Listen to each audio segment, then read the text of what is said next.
We're Twa Sisters, Sistery History, and today we're doing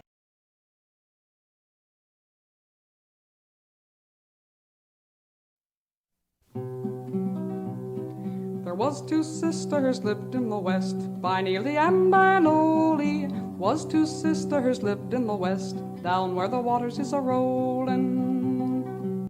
So our next pandemic is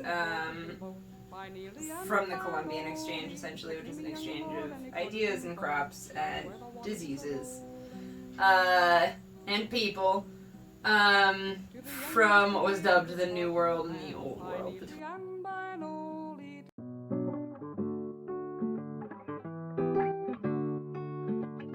It was a really dark time in that 80 to 95% of estimated 80 to 95% of Indigenous Americans died from specifically pandemics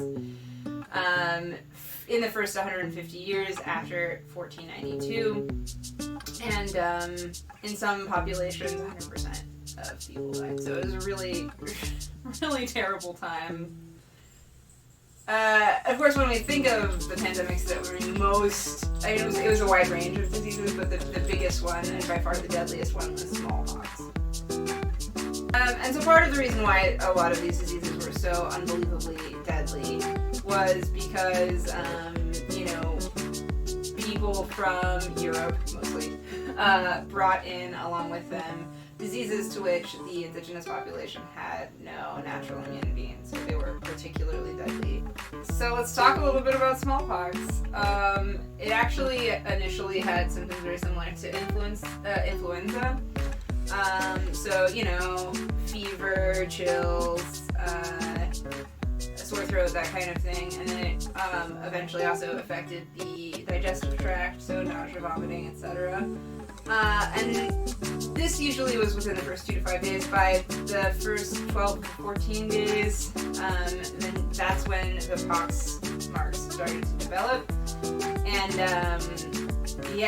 they would get really inflamed and break open and start spreading the virus even more, which is really gross, sorry, delicious. So, we're going to talk a little bit about tequila, which is a bar staple, super popular even to this day. And it was originally derived from something called pulque, which was fermented from the blue agave, and was very popular among the Aztecs. And so when the Spaniards came over, they ran out of brandy eventually, and so they started using blue agave to ferment and then distill, making mezcal and then eventually tequila. So while we are not actually going to be consuming pulque, which is the actual historical food, we don't have access to blue agave. We don't. We are going to, however, use something that everyone has access to in the United States at least, and that is tequila.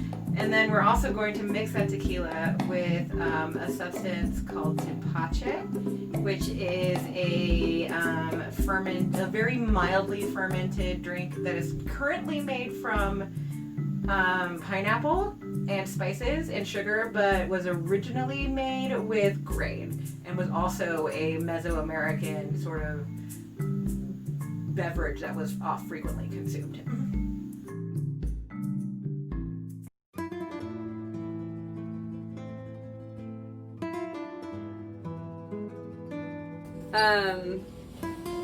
Alright, so we're going to make a cocktail using both of these ingredients. The Tepache we made beforehand, and we're actually just going to link to a video that you should check out of someone else making Tepache, because, it's not really our food, but it's really cool and pretty tasty, so you should definitely check it out. We're just going to do 2 parts. It's really simple. 2 parts Tepache to 1 part tequila. If you want to, you can top with club soda. We don't have club soda, so we're not going to do that. And you can also add simple syrup too, if you need to taste. Our Tepache is pretty sweet, so we don't feel like that's necessary, but no one's gonna judge you. Live your life. And if you're wondering, is this in an old tiny tequila bottle? Yes, it is.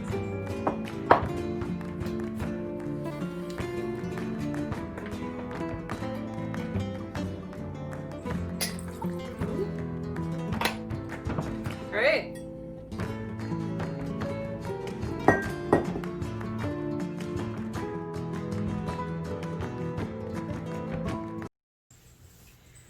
All right.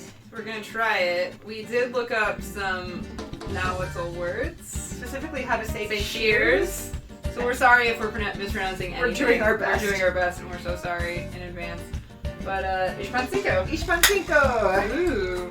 Let's give it a taste.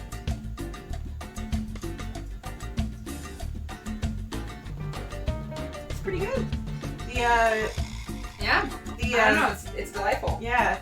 The Tepache is just very, very mildly alcoholic, like only like 2 or 4%. It's Right. It's still very sweet. It's very sweet and pineapple-y, and it There's really some spice. There's a little bit of spice because you do put some cinnamon and some clove in there. But it goes nicely with the smokiness, I think, of the tequila.